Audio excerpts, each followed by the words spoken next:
Hey guys, I am Jessi Kneeland of Remodel Fitness, and this is a part of my ongoing Ask Jessi Kneeland series. So my question today is from Ariel, and the question is, I feel like my preferences are always affected by other people. If my partner likes a certain kind of outfit, for example, I find myself wanting to dress and shop in that way. If I can tell someone else wants to do something, I want to do that thing. I know I have my own preferences and opinions, but it's hard to remember what I want when my desires are so easily swayed by others. How do I stop being affected this way? So I get asked questions like this a lot. There's so many questions in the realm of like, how do I maintain myself when I want to please other people, or when I want to do what's right or what's expected, or I don't want to let anybody down, or I don't want to be rude or whatever. There's all these different ways in which we find it hard often to maintain ourselves. And so I think, first of all, the question is very universal. A lot of people will relate to it. And second of all, it really speaks to something that happens, which I think is kind of funny in the like self-development world right now, which is that so many women are trying to like maintain their ground and really be strong and all this stuff and have boundaries, but they forget what an extraordinary gift it is that they're fighting, that it's a double-edged sword. The thing that is causing problems is empathy. It's being an empath, and it's knowing what people around you are feeling and being able to experience that. And so we naturally, when you can experience that, want to make other people happy. And yes, it does require more boundaries. Absolutely. It takes a lot of work to balance those things, but it's not bad. It's just, it is what it is, and it requires more structure maybe, but it's not a bad thing to know what people want and to have the desire to make them happy because you know what would make them happy. So there's a lot of ways you can go with this, because I'm thinking, self-worth, self-esteem, this whole topic. As you love yourself more, it's going to be easier to maintain yourself in any situation. As you get to know yourself more, it's going to be easier to maintain yourself in any situation. In one of my other videos, I talked a lot about the concept of just do more stuff, go more places, meet more people. Like going out and doing things and trying stuff helps you bounce off of the rest of the world, and you get to know yourself, who you really are, and what the difference between what they expect is and who you really are. So there's a lot that can help with this, but I'm going to give you two really concrete practices or ways of approaching this. The first is alone time, because if you are an empath, and from your question you are, then it will literally be impossible for you to get to know yourself with other people around, because you're constantly feeling their energy. You're constantly being affected by their energy.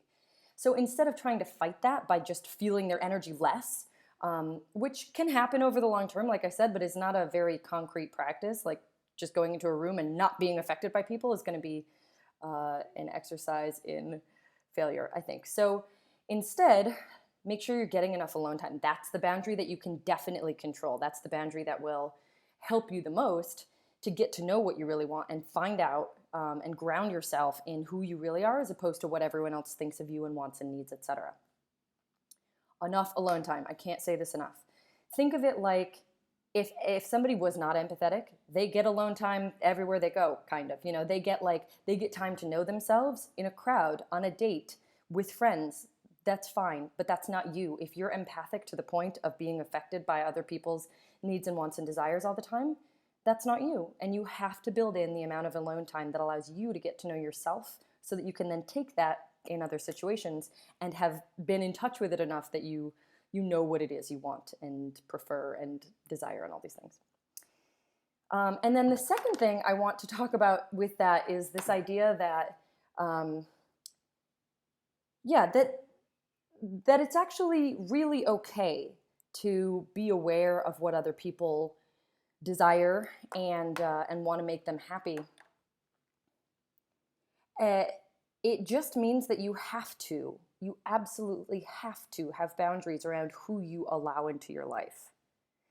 And that's not to say like only allow good people into your life. That's completely different than, that's a different boundary, right? Only allow good people into your life, everyone. That applies to everyone. But if you're really empathic, I encourage you only to allow people in your life who bring out a side of you that you're interested in bringing out.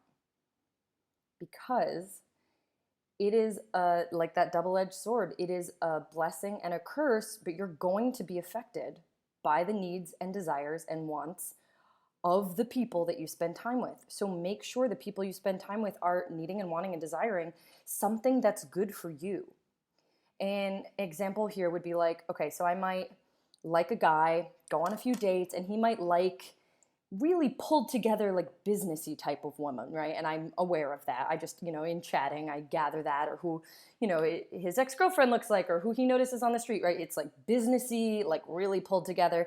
So I'm not going to go become that thing, of course, but I might notice like, oh, here, I'm noticing that maybe I want like a more structured outfit today, or, I'm talking more about one part of my day that like normally doesn't really feel that interesting to me, and then instead of another part of my day, and whatever. So these are small ways that his energy might affect me. Now, that might be totally fine. He might actually be awesome.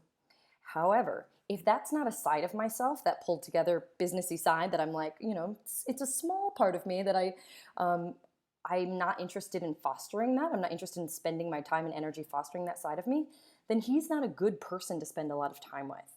And so even if he's amazing, I might decide, that's not who I want to be bouncing off of, because what he desires is always going to affect me. And that doesn't mean I have to do something about it, or that there's anything wrong with me that I even want to do something about it. If I like him, I want to make him happy, there's going to be little things here and there. So I have to make sure that the person I like and spend time with is made happy by things that I want to be fostering about myself. And the same should be said of everybody in your life. If somebody loves the part of you that you love and want to foster, that person is worth spending a lot of time with, because they're going to be bringing out the side of you you most like and want to be nurturing. And if somebody is totally awesome but has a lot of needs and desires that pull out of you something yucky that you're just like, or even just something boring that you're not really interested in that side of yourself, you get to have a boundary around that person spending time with you. And not only you get to, but you have to, because otherwise you're going to be, having this kind of thing all the time where you're like, why do I always want all this stuff other people want? And I can't even remember what I want. And the answer to that is enough alone time, and make sure the people who are wanting of you and whose needs and desires you're feeling are bringing out something in you that you desire to be brought out. I think that's it. All right.